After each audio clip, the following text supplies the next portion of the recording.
Hello all, welcome to our channel. నా పేరు మహేష్ చంద్ర. దీంతో ఒక వీడియో చేశాను. సో కొంతమంది శ్రోతల కోరిక మేరకు డిలీట్ చేసా. దాంట్లో నేను చెప్పింది ఏంటంటే, లాస్ట్ వరకు ఆ వీడియో ఎవరైనా చూస్తుంటే క్లియర్గా చెప్పా. దాంట్లో సంచాలకంగా నాకు గౌతమ్ బాగానే చేశాడు, ఇంటెలిజెన్స్ ఉపయోగించి చేశాడు అని చెప్పా.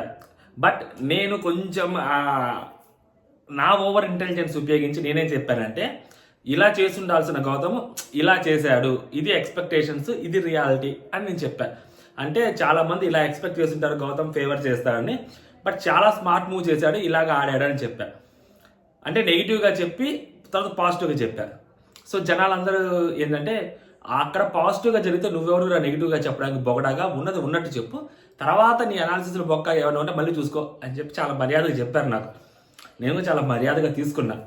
సరే ఓకే, ఇక్కడ అంటే అనవసరమైన చోట్ల అన్ని చోట్ల మన తెలివితేటలు ఉపయోగించకూడదని చెప్పి కొంచెం లేట్గా రియలైజ్ అయ్యి ఆ వీడియో డిలీట్ చేసేసి మళ్ళీ వీడియో చేస్తున్నా. ఇక్కడ రెండు విషయాలు. గౌతమ్ ఇంటెలిజెన్స్ ఉపయోగించాడు. ఒకటి, గౌతమ్ సంచాలకంగా తప్పు చేశాడా లేదా అంటే భూతత్వం పెట్టి వెతికితే ఒక 2-3 పాయింట్లు దొరుకుతాయి. ఒకటి, ఇట్లా పైకి ఎగరేసినప్పుడు ఆ తట్టుకుంటూ వెళ్ళి స్విమ్మింగ్ పూల్ దగ్గర ఆగింది, కొంచెం ఆగింది. అది పెద్ద విచిత్రం ఉండదు, అది అట్లా పడితే కింద పడిపోతుంది. మామూలుగానే అది రెడ్డే కనిపిస్తుంది, కంప్లీట్ రెడ్డే. ఎందుకంటే ఎటైనా రెడ్డే, అటు పడినా రెడ్డే పడాల్సింది కాబట్టి అక్కడుంది రెడ్డే. సో పేరు అంటే లైక్ ఒక దాని మీద యష్మి అని రాస్తారు, ఒక దాని మీద రోహిణి అని రాసుంటారు. సో రోహిణి రాసున్నది వస్తే రోహిణి తేజ దిగేయాలి. నెక్స్ట్ యష్మి రాసున్నది దిగేస్తే ఉంటే యష్మి పృథ్వీ దిగేయాలి. సో అది అక్కడ తట్టుకుంటుంది. ఆ తట్టుకున్నప్పుడు సో అది యష్మి పేరు, అది రోహిణి వాళ్ళ పేరు ఉంటుంది. దాన్ని మళ్ళీ ఇంకోసారి వేస్తారు. ఇంకోసారి వేసినప్పుడు వాళ్ళ పేరు పడుద్ది, మళ్ళీ బ్లూ పడుద్ది, మళ్ళీ వేస్తారు, అప్పుడు యష్మి వాళ్ళ పేరు పడుద్ది, లాగుతాడు. ఫస్ట్ ఆఫ్ ఆల్ ఇక్కడ అభినందించాల్సింది, మెచ్చుకోవాల్సింది గౌతమ్ని. ఎందుకంటే ఫస్ట్ ఆఫ్ ఆల్ ఆ థాట్ వచ్చినందుకు. నేను ఇదే చెప్పాను ఇంతకు వీడియోలో కూడా, బట్ లాస్ట్లో చెప్పా. ఆ థాట్ వచ్చినందుకు మెచ్చుకోవాలి. ఎందుకంటే బేసిక్గా ఎవరికి రావు అట్లాంటి థాట్స్. అంత టైంలో 5 ఉన్నారా, 2 కలర్లు ఉన్నాయి. గాల్లో పైకి ఎగరేస్తే ఖచ్చితంగా రెండిట్లో ఏదో ఒక కలర్ పడుద్ది. పడినప్పుడు పృథ్వీ ఒక కలరు, రోహిణి ఒక కలర్లో ఉన్నారు, సేమ్ కలర్స్లో. మిగిలిన ముగ్గురు ఒకటే రెడ్ కలర్లో ఉన్నారు. సో ఏదో ఒక కలర్ కింద పడుద్ది. కింద పడినప్పుడు ఖచ్చితంగా ఎవరిదో ఒకరు లాగాలి. ఆ లాగాల్సి వచ్చినప్పుడు ఖచ్చితంగా ఎవరిది లాగినా కానీ ఫేవరిజం అనేది కనిపిస్తుంది క్లియర్గా. గ్రూప్ గేమ్ అనేది కనిపించేస్తుంది, దొరికేస్తాడు. బట్ అలా దొరకలేదని చెప్పి లాస్ట్లో చెప్పా. ఫస్ట్ ఇదంతా చెప్పి జనాలకి ఎవరికి ఎక్కలేదనమాట. సో అందుకని మళ్ళీ రివర్స్లో చెప్తున్నా. సో అలాంటి సిచ్యువేషన్లో ఏం చేశాడంటే పేర్లు రాసి తీసినప్పుడు అక్కడ పృథ్వీ పేరు వస్తుంది. ఆ ఫస్ట్ పేర్లు రాసిన సంగతి అంత క్లియర్గా విజువల్గా ఎవరికి కనిపించదు. సో ఎక్కడ తెలుసుద్ది పేర్లు రాశాడు అని చెప్పింది అంటే, తర్వాత గేమ్ అంతా అయిపోయిన తర్వాత యష్మి పృథ్వీ కూర్చొని మాట్లాడుకుంటూ ఉన్నప్పుడు యష్మి ఇదంతా ప్యూర్ లక్కరా అయినా కానీ అక్కడ నీది ఫస్ట్ తీసేస్తాడు అంటే అప్పుడు చెప్తాడు పేరు రాశాడని. సో అప్పుడు లేట్గా రియలైజ్ అవుతుంది జనాలకి ఎవరికైనా కానీ, ఓకే పేర్లు రాశాడు ఫస్ట్ అని. అంత క్లియర్గా విజువల్ ఉండదు అక్కడ పేర్లు రాసిన సంగతి. సో చాలా మందికి తెలియదు. సో ముందు జరిగింది, సో అందుకని చెప్పి అది లాస్ట్లో జరిగింది కాబట్టి అదంతా ఎప్పుడు పృథ్వీ చెప్పిన తర్వాత తెలుస్తుంది ఆ విషయం. ఫస్ట్లో అది కూడా పేర్లు రాశాడు అని. అందుకని చెప్పి ఫస్ట్ ఏదైతే జరిగిందో దాన్ని చెప్పుకుంటూ వచ్చా లాస్ట్ వరకు. అది జనాలు దానికి అర్థం చేసుకునే ఓపిక లేదు, తక్కువ కొంచెం ఉంది కాబట్టి మేబీ వాళ్ళ కంటెస్టెంట్ని నెగిటివ్ చేస్తున్నారు పాజిటివ్గా ఉన్నప్పుడు కూడా అని చెప్పి వాళ్ళు కూడా కొంచెం బాధపడి ఉండొచ్చు. దాంట్లో నేను ఒప్పుకుంటా.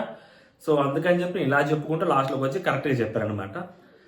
అంతే తప్పితే పర్టికులర్గా గౌతమ్ నెగిటివ్ చేయాలని నాకేం ఉండదు ఫస్ట్ ఆఫ్ ఆల్. ఎందుకంటే గౌతమ్ని నేను 2 విషయాల్లో ఇప్పటికీ మెచ్చుకుంటా ఉంటా లాస్ట్ సీజన్ నుంచి ఇప్పటికీ. ఒకటి వచ్చేసరికి ఫిజికల్ గేమ్లో ఎంత దెబ్బలు తగిలినా కానీ ఎప్పుడు క్వశ్చన్ చేయడు, ఎప్పుడు వేరే వాళ్ళని బ్లేమ్ చేయడు, ఎప్పుడు ఆ సింపతి అనేది యాంగిల్ చూపెట్టడు ఆ దెబ్బలు తగిలే విషయంలో. నేను లాస్ట్ సీజన్లో కూడా మెడకి అదైతే తేజ బెల్ట్ వేసి లాగుతానో అప్పుడు కూడా ఒక వీడియో చేశాను. తర్వాత మొన్న కూడా నిఖిల్ మనోడు దోసేసినప్పుడు దెబ్బ తగులుద్ది. సో తర్వాత అప్పుడు కూడా నేను మనోడు దాని గురించి పెద్దగా పట్టించుకోడు, ఆటలో దెబ్బల గురించి అని. సో నిన్న కూడా రోహిణి సంథింగ్ డిఫెండ్ చేస్తున్నప్పుడు అనుకుంటాను. సో అప్పుడు కూడా దెబ్బ తగులుద్ది, కంటికి లైట్ కనిపిస్తూ ఉంటుంది ఆ దెబ్బ. సో ఇప్పుడు కూడా దాని గురించి పెద్దగా మాట్లాడు ఆ ఒక్క విషయము. అండ్ రెండోది వచ్చేసరికి ఇంకో ఇలాంటివి కొన్ని స్మార్ట్ మూవ్స్ అలాంటి ప్రెజర్ సిచ్యువేషన్స్లో తనది తప్పు లేదు అని చెప్పుకోవడానికైనా కానీ, నేను సంచాలకుగా నేను అక్కడ బయాస్డ్గా లేను అని తను ప్రూవ్ చేసుకోవాలి ఆడియన్స్కి. బిగ్ బాస్ ఏంటి, పరీక్ష పెట్టాడు. పరీక్షలో ఫెయిల్ అవ్వకూడదు, పాస్ అవ్వాలి అంటే క్వశ్చన్కి ఆన్సర్స్ కరెక్ట్ రాయాలి. ఆ రాసే పద్ధతిలో ఆ రాసే క్రమంలో తను ప్రూవ్ చేసుకోవడం కోసం నెయిల్ పాలిష్ లాంటిది తీసుకొచ్చుకొని రాశాడు. అది ఫస్ట్లో కనిపించదు, లాస్ట్లో తర్వాత తెలుస్తుంది క్లియర్గా. మీరు అది షార్ట్ కూడా కావాలంటే నేను ఇన్స్టాగ్రామ్ స్టోరీలో పెట్టా, పృథ్వీ యష్మితో చెప్పేది. ఓకే, ఇక్కడ ఫస్ట్ రౌండ్ నేనేమంటానంటే గౌతమ్ని సంచాలకంగా పెట్టింది ఎందుకు బిగ్ బాస్ అంటే వీళ్ళకి ఫేవర్ చేస్తాడు, వీళ్ళకే ఫేవర్ జరుగుద్ది అని చెప్పి బిగ్ బాస్ ఖచ్చితంగా పెట్టాడు. గ్రూప్ గేమ్ గురించి తెగ మాట్లాడుతున్నాడు గౌతము. ఇప్పుడు వచ్చేసరికి ఏం చేస్తాడు గౌతము? గ్రూప్ గేమ్కి సపోర్ట్ చేస్తాడా లేకపోతే జెన్యున్గా గేమ్ ఆడతాడా అనే మేబీ అని ఒక పరీక్ష పెట్టుండొచ్చు ఖచ్చితంగా బిగ్ బాస్.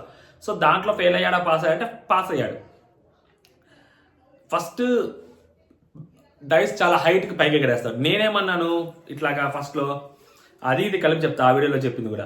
పైకి ఎగరేసాడు, కింద ఏదైనా పడవచ్చు. సో పడితే ఖచ్చితంగా ఏ కలర్ అయినా పడుద్ది.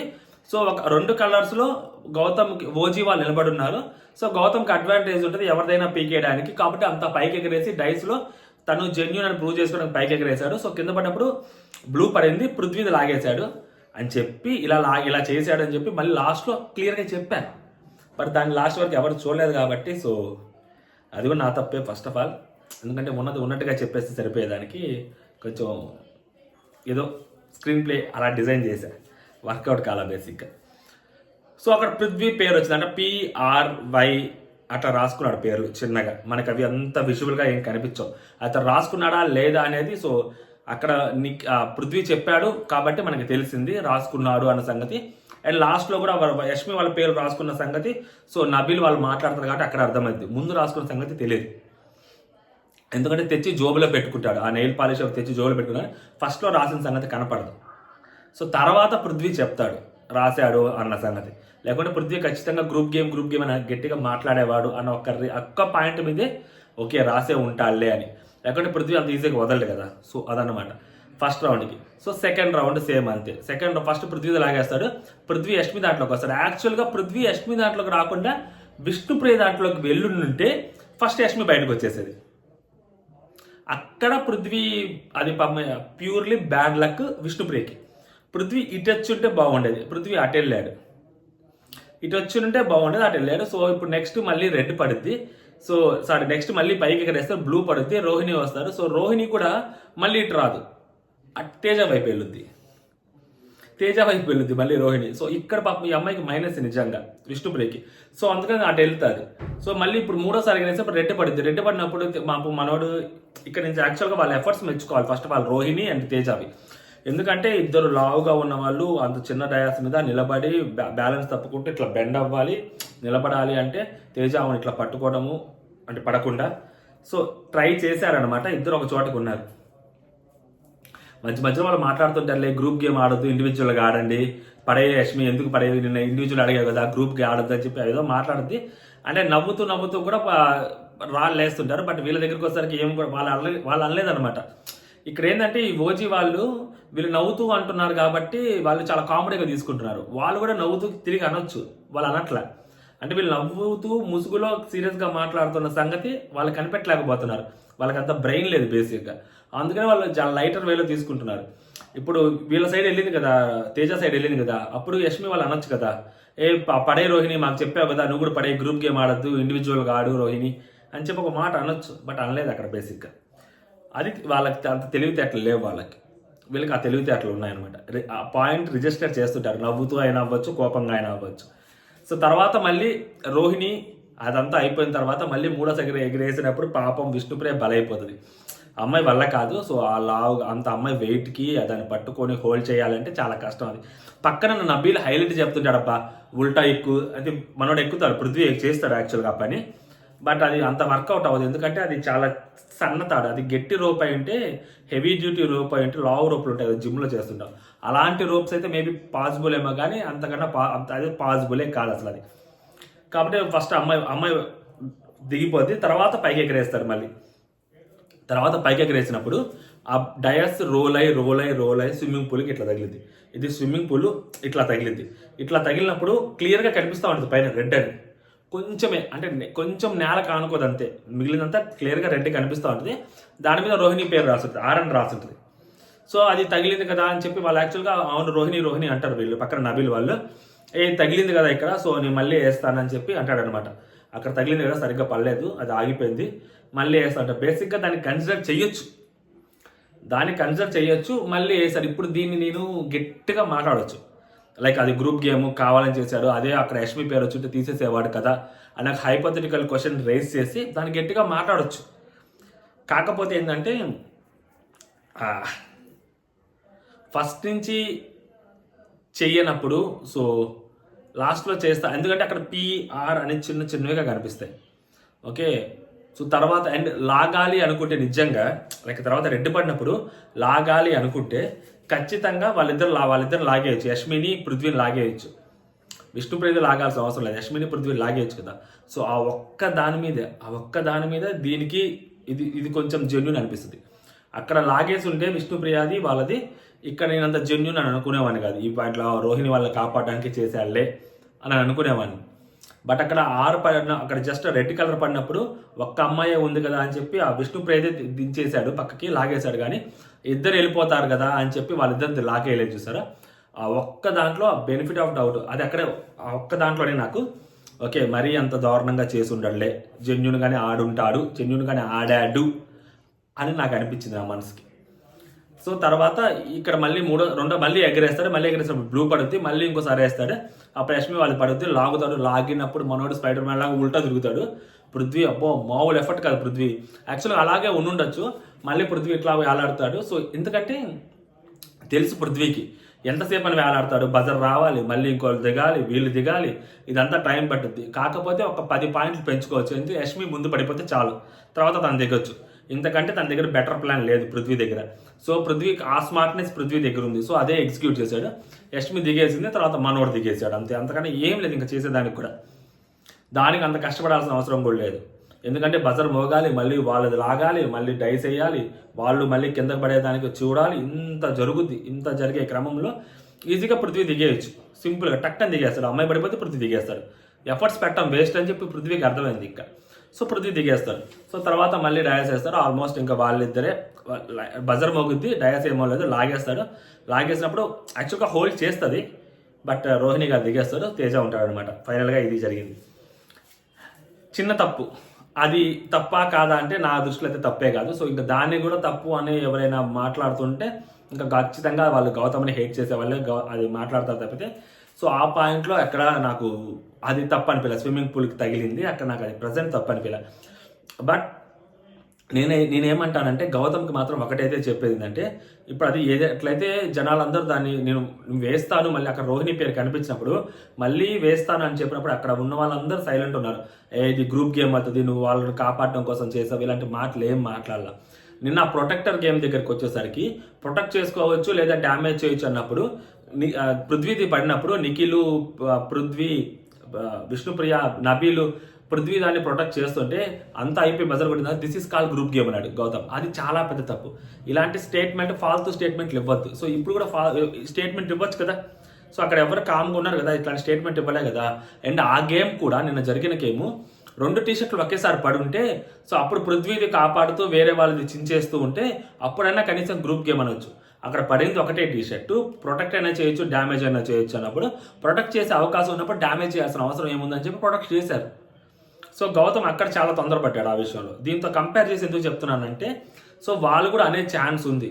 సో ప్రతిసారి మీ బ్రదర్ ఏదో చెప్పారు, వాళ్ళు డీల్ మాట్లాడుకుంటున్నారు కదా అని చెప్పి అసలు బిగ్ బాస్ రూల్స్ ఏంటి, ఆ టాస్క్ ఏంటి అనేది కూడా కనీసం ఆలోచించుకున్న టక్కన ఒక మాట వదిలేయటం అనేది, సో అది గౌతమ్కే మైనస్ అయితే తప్పితే ప్లస్ అవ్వదు. దీంతో కంపేర్ చేసి ఎందుకు చెప్తున్నా అంటే ఇక్కడ తెలుసుద్ది కాబట్టి. ఇప్పుడు దీన్ని గ్రూప్ గేమ్ అని అనం కదా మనం, దీన్ని గ్రూప్ గేమ్ అన్నామంటే గౌతమ్ ఫ్యాన్స్ కావచ్చు, గౌతమ్ అవ్వచ్చు, లోపల గౌతమ్ వాళ్ళ కంటెస్టెంట్లు అంటే ఇప్పుడు బయట వేరే వాళ్ళ ఫ్యాన్స్ గౌతమ్ ఫ్యాన్స్ అంటే గౌతమ్ ఫ్యాన్స్ ఫీల్ అవుతారు కదా. సో అదే చెప్తుంది, గౌతమ్ అలాంటివి కొన్ని మార్చుకోవాలి. సో మార్చుకుంటాడా లేదా అనేది ముందు తనకు తెలుస్తుంది. చూద్దాం ఏం జరిగిందో. బట్ ఓవరాల్గా సినారియో ఇది. నేను ఇంతక చేసిన వీడియో కూడా సేమ్ ఆల్మోస్ట్ ఇదే చెప్పా. బట్ నెగిటివ్ నుంచి పాజిటివ్కి వచ్చా, ఇప్పుడు డైరెక్ట్గానే పాజిటివ్గానే చెప్పా, శ్రోతులకే కోరిక మేరకు. ఓకే, జై హింద్. ఈ పిఆర్లో గోల ఏదో జరుగుతుందబ్బా బయట, చాలా గట్టిగా జరుగుతుంది. కామెంట్స్ కూడా కొంచెం గట్టిగానే వస్తున్నాయి, ఇన్స్టాగ్రామ్లో బూతులు కూడా కొంచెం గట్టిగానే వస్తున్నాయి. నేను ఒకళ్ళని ఇప్పుడు ఒక కంటెస్టెంట్ నన్ను ఎవరో బూతులు తిట్టారు కదా అని చెప్పి బయట నేను ఆ బూతుల్ని తీసుకొచ్చి ఒక కంటెస్టెంట్ లోపల ఆడుతున్న కంటెస్టెంట్ చూసావా నీ ఫ్యాన్స్ ఇలా చేస్తున్నారని చెప్పి నేను ఆ కంటెస్టెంట్ మీద బ్లేమ్ గేమ్ అయితే నేను ఆ ఒక్కటి నేను చాలా సీరియస్గా చెప్తున్నా. ఎవరో తిట్టాడు కదా నన్ను అని చెప్పి నేను వచ్చి బ్లేమ్ గేమ్ అయితే ఆడను ఆ కంటెస్టెంట్ మీద. ఎందుకంటే ఆ కంటెస్టెంట్ దగ్గరుండి పెట్టించారు కదా ఆ స్టోర్ రూమ్లోకి పోయి. సో ఆ విషయం నాకు క్లారిటీ ఉంది, దానికైతే నేను ఏమనుకోను. లోపల ఉన్న కంటెస్టెంట్కి బయట జరుగుతున్న ఈ పిఆర్ గేమ్కి అండ్ దట్టు పర్టికులర్గా నాకు వచ్చే బూతుల మెసేజ్లకి వీడియోస్ కింద అవ్వచ్చు, ఇన్స్టాగ్రామ్లో అవ్వచ్చు, దానికి నేను ఒక కంటెస్టెంట్ నేనైతే బ్లేమ్ చేయాలని ఎప్పుడు అనుకోను. వేరే రివ్యూయర్లు కూడా దయచేసి రిక్వెస్ట్ చేసేది ఏంటంటే వాళ్ళకు కూడా, సో ఎవరో పిఆర్ కామెంట్లు కింద పెడుతుంటే ఆ కామెంట్లకి గౌతమ్ పేరు కానీ లేదా నిఖిల్ పేరు కానీ పర్టికులర్గా పేరు చెప్పి ఆ కంటెస్టెంట్ పేరు చెప్పి తిట్టొద్దు.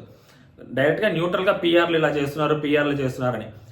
ఎందుకంటే నిఖిల్ పిఆర్లు కూడా గౌతమ్ పేరు చెప్పి ఆదిరెడ్డిని కానీ లేకుంటే ఇంకొకరు కానీ పెద్ద రివ్యూయర్లు కానీ తిడితే ఇప్పుడు అలా కూడా తిట్టే ఛాన్సెస్ ఉంటాయి కదా.